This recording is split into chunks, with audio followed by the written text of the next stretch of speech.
Hello everyone. I'm doing some more pots on, going to prepare some pots for a pit firing, and I thought I'd show you how I'm going to decorate them. I'll try and do another video when we load the kiln, and then show you the results in a third video. I did another video earlier, and although the pots came out great, I don't think the videos were very good. So we're going to see if we can do a better job this time. So I have, if I can get, this is a new tripod, so bear with me. It's a little bit. Anyway, I have 4 pots. The black on here obviously is underglaze. And this is a green terrasigillata I made. It's just regular terrasig out of the same clay that the pot is thrown out of. And then I added some, let's see, what did I add? Yeah. I'm drawing a blank. I'll get back with you on that. Anyway, we've got that one.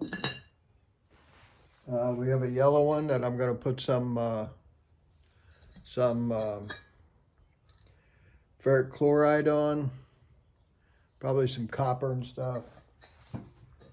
This is a terrasigillata. I didn't polish this one, but I also airbrushed a darker color of terrasig. It's got a what's called marigold stain in the terrasig, and then I added some red stain to a different batch of and airbrushed it on there just to see what would happen. Completely experimental. And then we have this pot that's just bare clay with some yeah, black underglaze on it. So I got to get this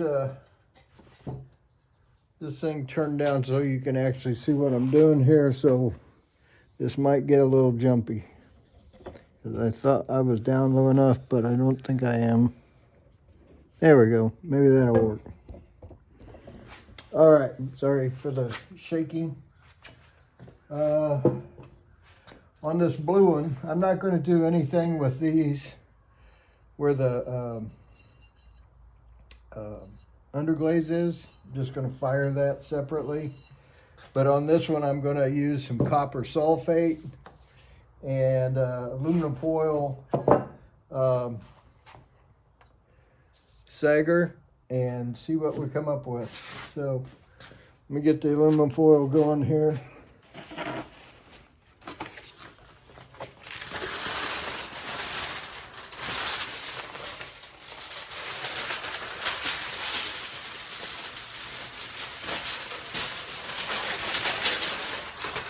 This is just a regular aluminum foil, obviously, but it is a heavy duty kind. That works better, I think. And you want to just roughly crinkle it and then straighten it back out.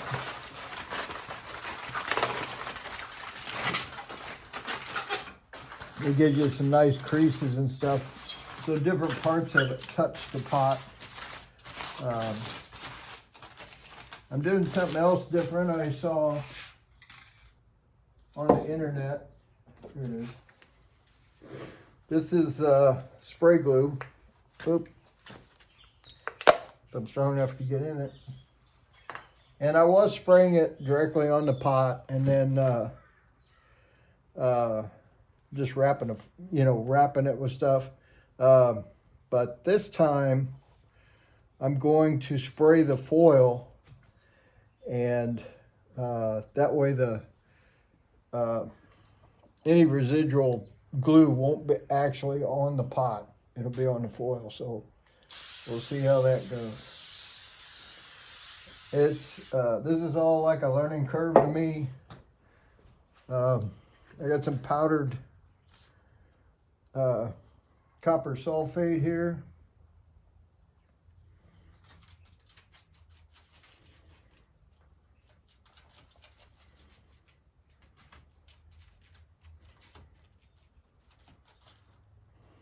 So we'll see how that goes. And we have some bits of this, I don't know if you can see that here, I'll put it up here.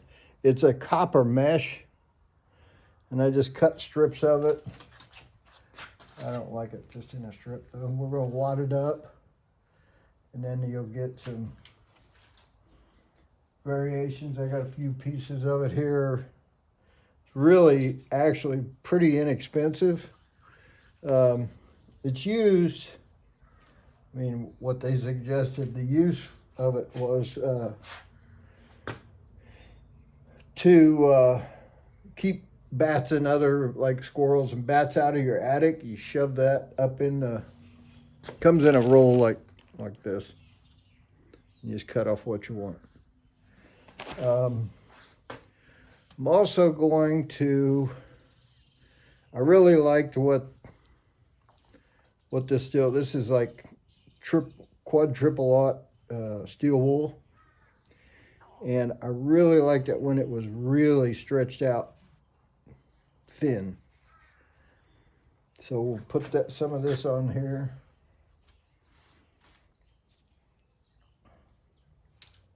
This gives you a black.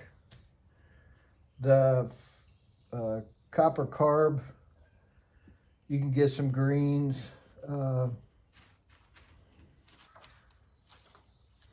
And the copper mesh gives you a black. What I got out of it last time was black, but it also was, see, this sticks, everything's stuck to the foil now. So when I set my pot in there, oh, I want to put some sawdust in the pot.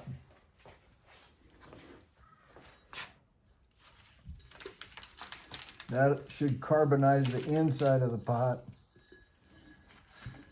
And then I'll sprinkle a little bit around the outside.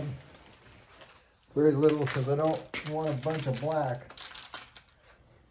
And anywhere the wood's burning, you're going to get some black. Now I can pull this up as I go, and everything, most of the colorant should be up against the pot.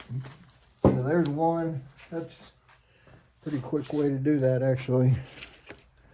I'm going to make a little sagger for the lid. There's our dog. Zoe, knock it off. Not enough of that left.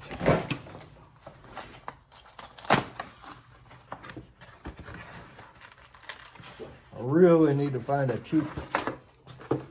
cheaper place to buy foil. I go through a lot of it, so.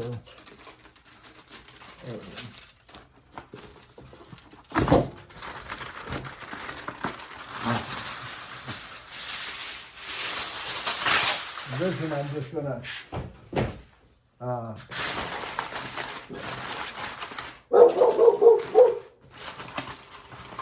sorry about the dog. Anybody know how to train a Springer Spaniel?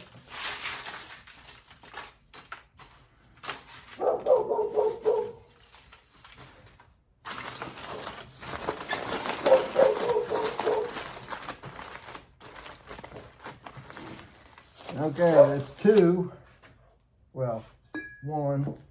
This one I want to put, the rest of them I'm going to put some ferric chloride on, and that takes a different setup. So I'm going to wrap the lids right now so that I can get that done, because they're all just going to get carbonized. excuse me 1 second. Get in here. No. Zoe. Come on.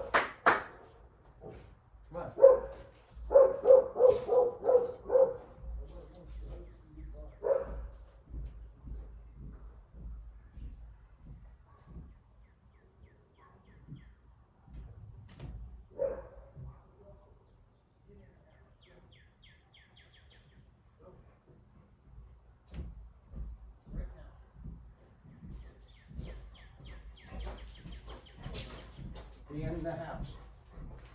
Go. You got strange dogs. Go. Okay, we're back.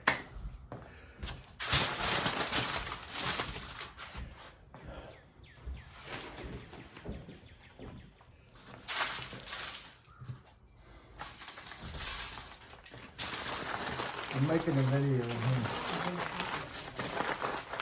Okay, there's one more.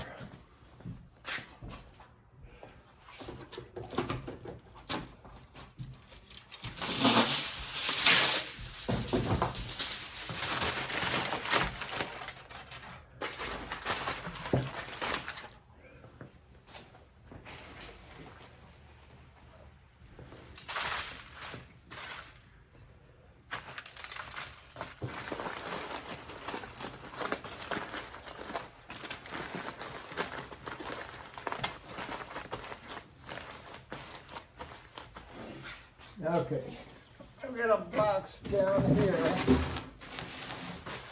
and I'm going to put all these pots in to transport them to the place I'm going to load the kiln.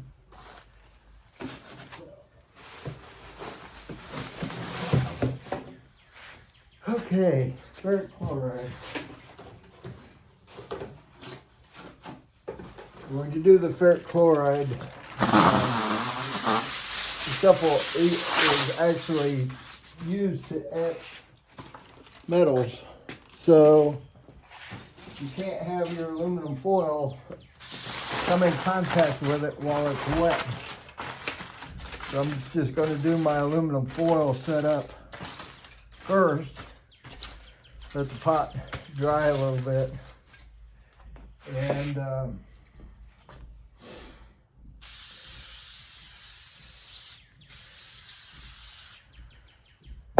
now last time we did this, we used this, yellow iron oxide. And I meant to bring up some red. I've got some ultra fine red iron oxide, and it really went red. But of course, I can't remember anything anymore.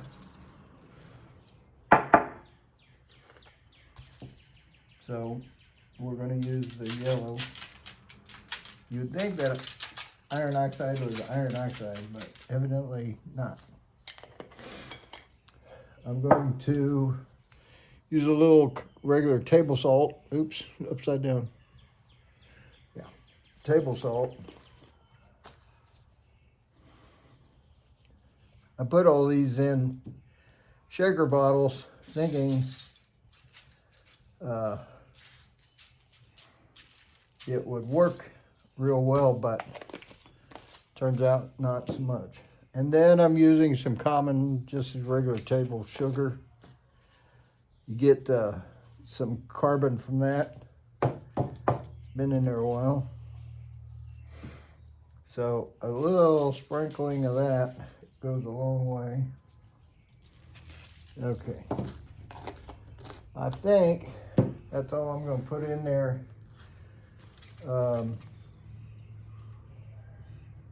Yeah, I might use, I really like the way this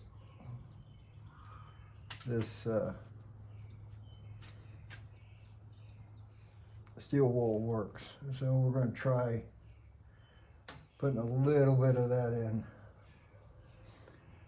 And if you put it in big, massive chunks of it, you get just black.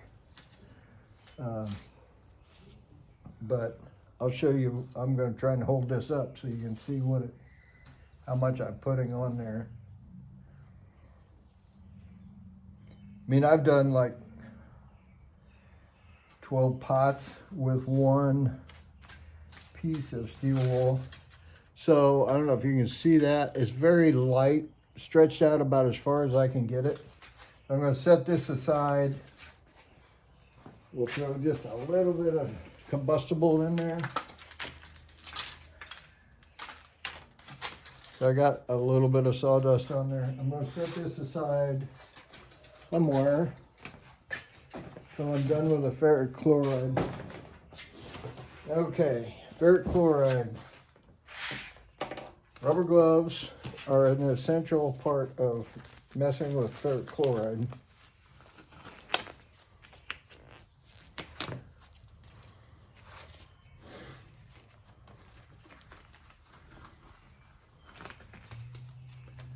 So we'll probably do, I'll probably do all of the ferric chloride at once.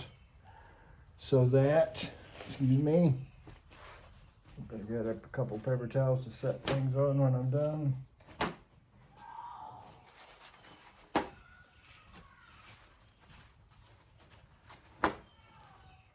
We have a lot of kids playing in the neighborhood because it's graduation, high school graduation day. So if you're hearing voices and stuff, that's probably what it is. Okay. This is the ferric chloride I purchased off of Amazon. Don't get anything from Amazon. I don't get anything from Amazon. I mean, they don't reimburse me for anything. So what I do here, poke two little teeny holes in the top so that I can kind of control the flow here. I don't want huge amounts. The way I do it, I pour from the bottom so it streaks across the pot. Let's see how this goes.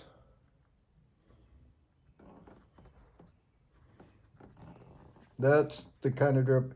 Now you're supposed, a lot of guys will put like 3 coats on. I usually try and just do like a couple.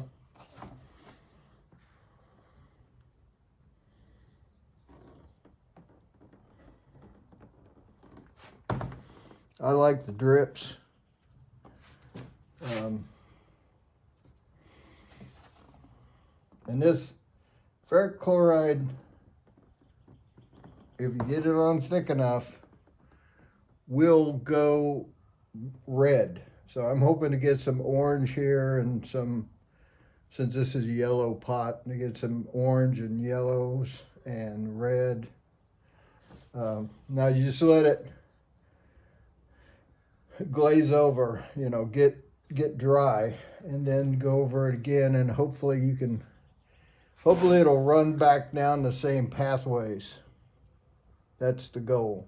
The reason I'm doing this in this plastic tub, and I'm sorry you can't see that better, got a little plastic tub set up here with that I'm letting it drip in, and in that way, wow, that was probably hard to watch. In that way, I can pour this back in the container. So here we go again.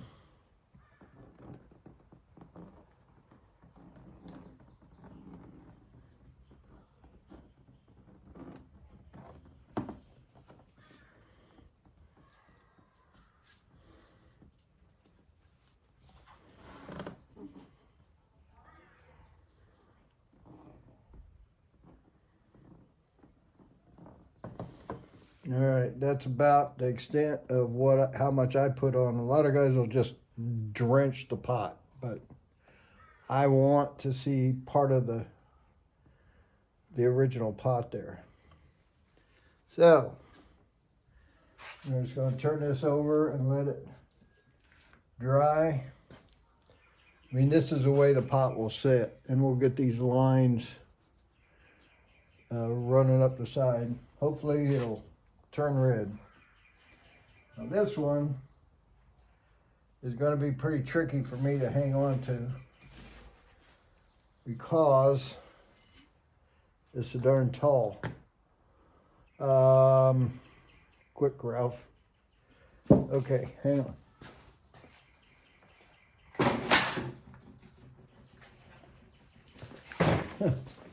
Got this container here, and I'm going to set the pot down on it and just turn it. Everybody can see that.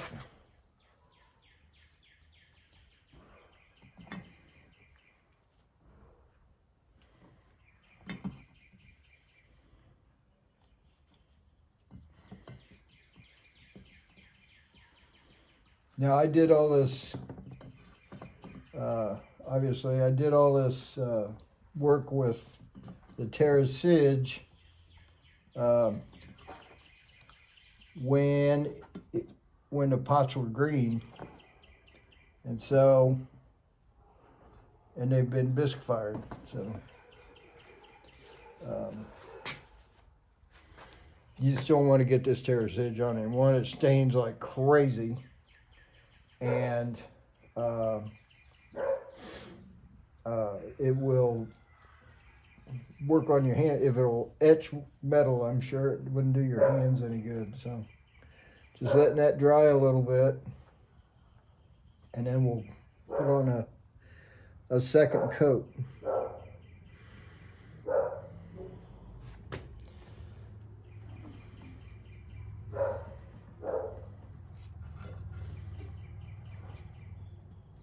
Our dog is not used to having neighbors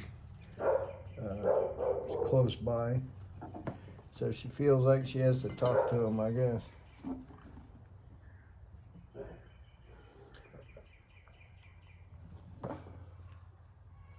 The neighbors all have dogs over this weekend, so she's very happy. That's actually gleeful bark.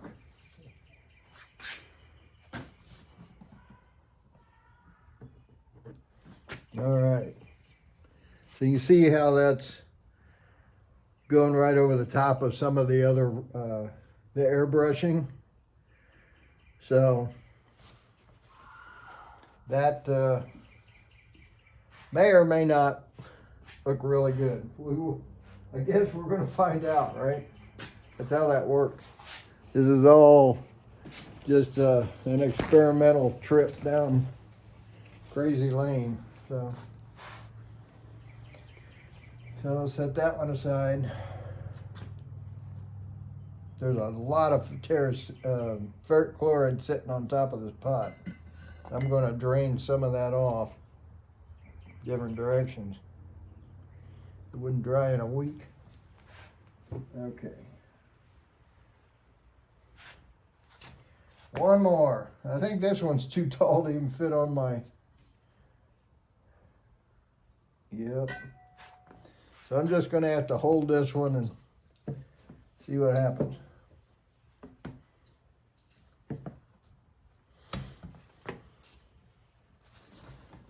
This is a little heavy, so.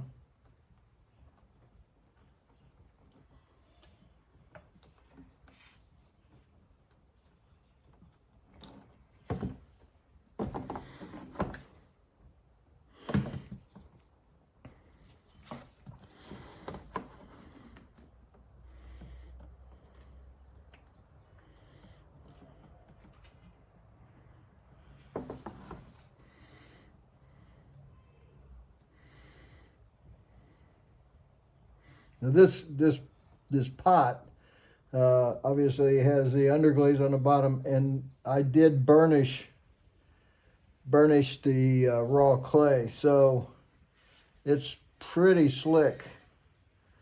And of course I'm gonna sagger all of these, so we'll just see what happens.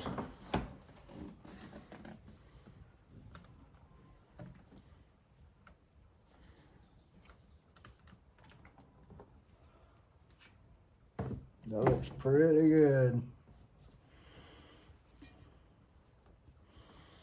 So there's There's the drip marks. We'll see how that goes. The bad part is I don't have a paper towel to set it on. There we go. Okay. So we're going to get the lid on this. I'll pour that back in the container in just a little bit.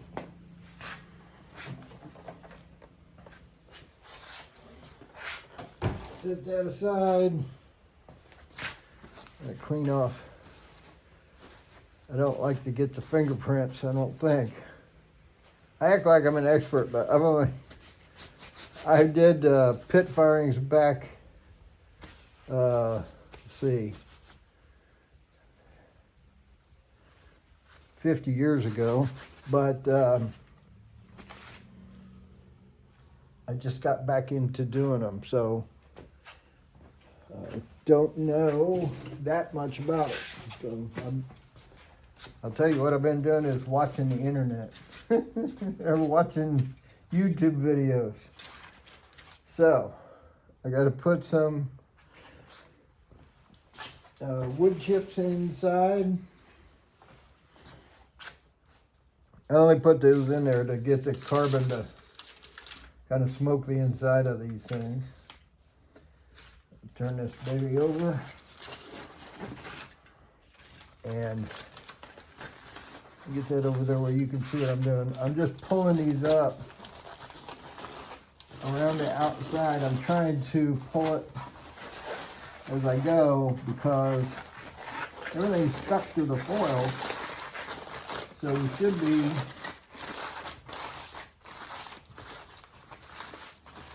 and we got a nice crinkle on everything, so you end up with a nice little package. So that's one more. I got these guys to do. And I need to get foil going. As soon as I figure out what I did with my foil, there it is. Complete disorganization here.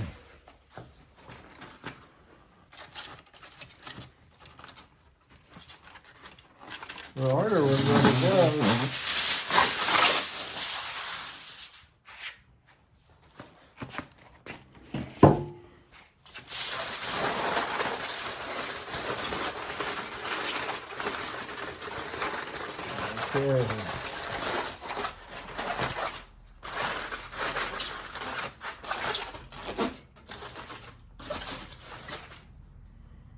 Okay, so that one back there has still got ferric chloride sitting on it, so I guess we'll do this one next. And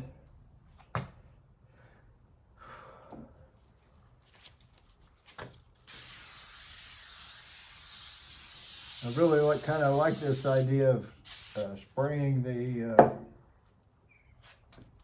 the foil, because you're always trying to get this stuff to stick to your pot, and you can't do it. It doesn't want to adhere, so then the stuff's falling off as you're trying to decorate it. So this way, even the pot sticks to the foil. Okay. Red. Let's go for some red. More red. You know what? I've got this rutile, and my wife was a high school ceramics teacher, and she actually did pit firings every year with her students. She told me rutile does some really pinks and that sort of thing. So I don't know that, because I always thought rutile did blue, but we're going to lay some on there and see what happens. And I have quite a bit. So we're going to see.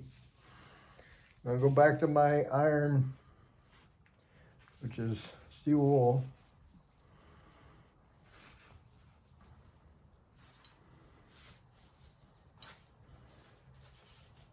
This pot's taller, so I'm not going to be able to stand it up.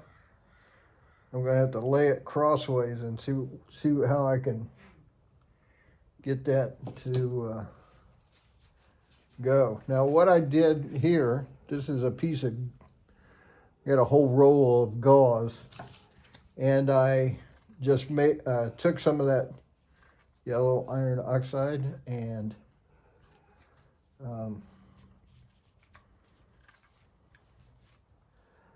dipped the whole gauze in, the whole roll in, and then hung it up and dried it. So last time I think this pretty much just came out black, but we're going to try it again.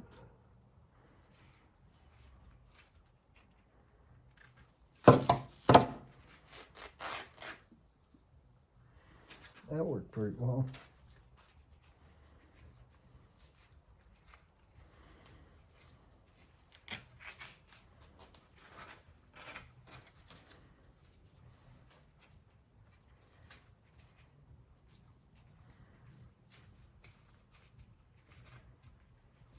There we go. There's that. What else? Throw some salt in there and see what happens.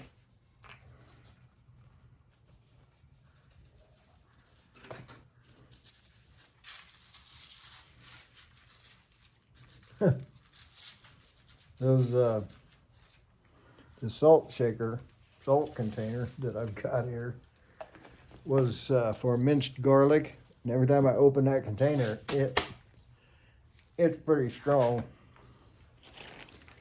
It's a garlic salt, I guess. We also have here some horsetails horsetail hair. So we'll throw some of those on. We can get some. I'm going to go lengthwise here because corner to corner with that to see if we get anything. All right, this is the base of what's going to go on the pot, and I'm going to lay the pot diagonally across here. I've got to get some. I'm going to put more in there because that's a tall pot.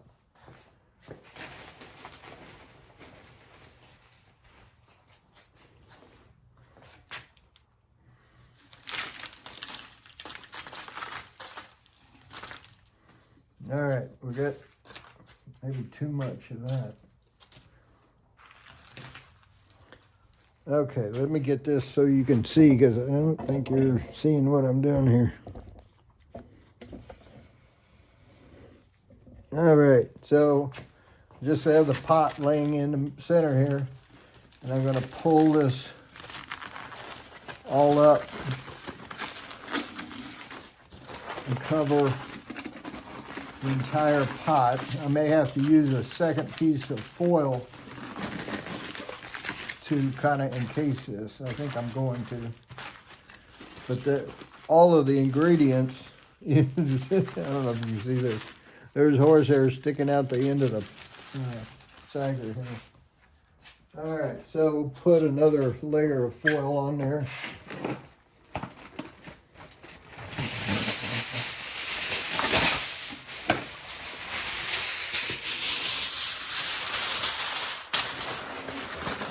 Don't really have to crinkle this one because it's already been everything in it. All right, so there's one more. Now our last pot is dry, or the ferric chloride has dried on it.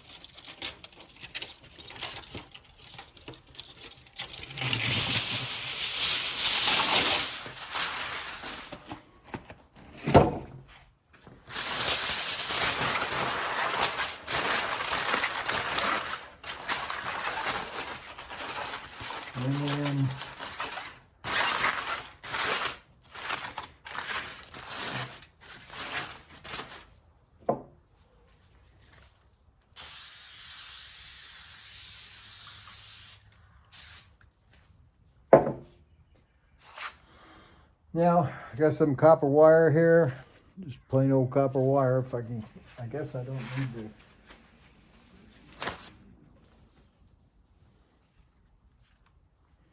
If I can figure out how to get it off of there.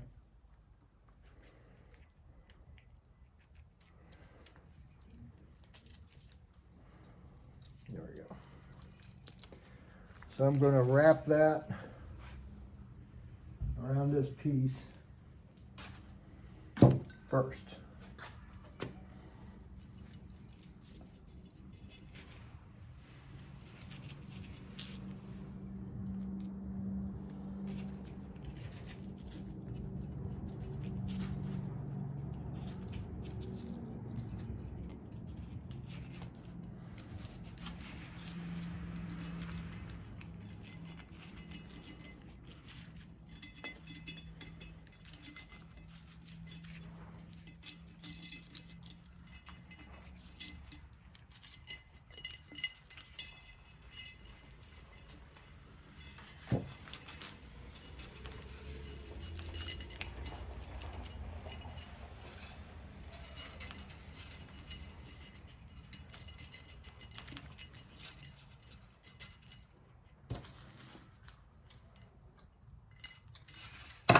Yeah, and this is why you use the sticky glue. Everything just came off that I just worked on, so hey. All right, so want copper carbonate on there.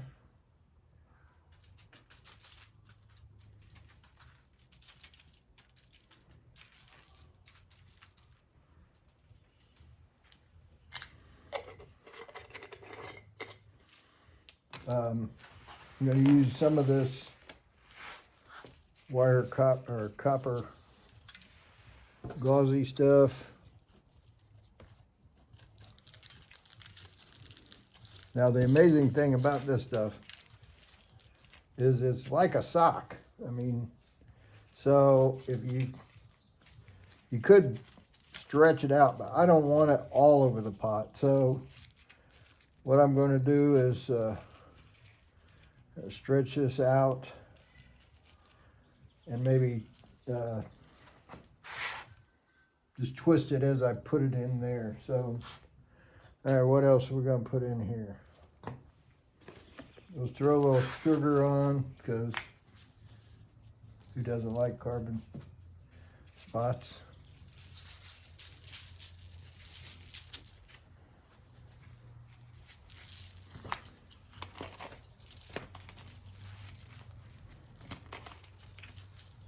I've got some, this is calcium chloride, or this is rock salt, basically.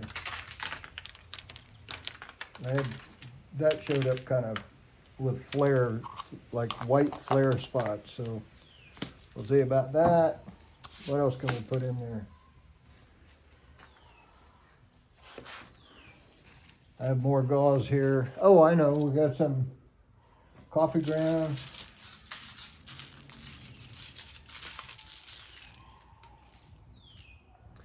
And the copper carbonate soaked gauze. Don't breathe that.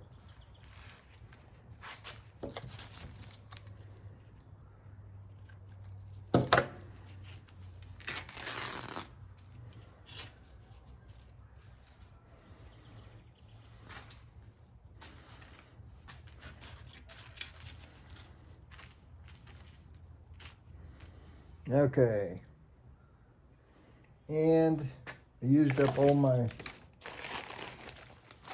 steel wool pad, so this is what I'm using. It's quadruple aught steel wool.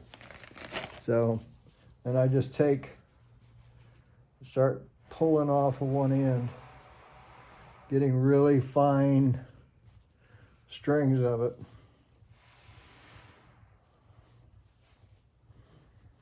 So we'll throw that in there.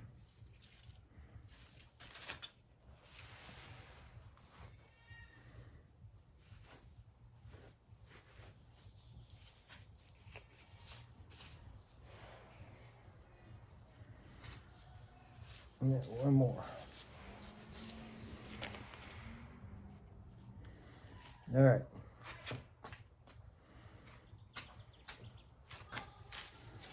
So here's our base on this one. If I can get that so you can see it. There we go.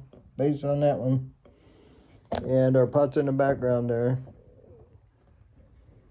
So, and it's got copper wire on it if I can keep it on there long enough to get the job done here. It's not wanting to stay very much.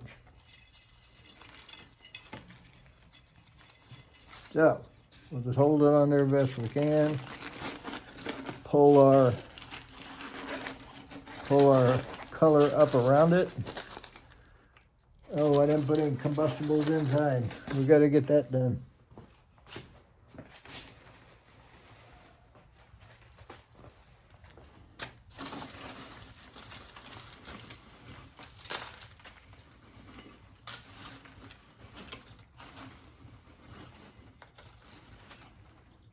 All right.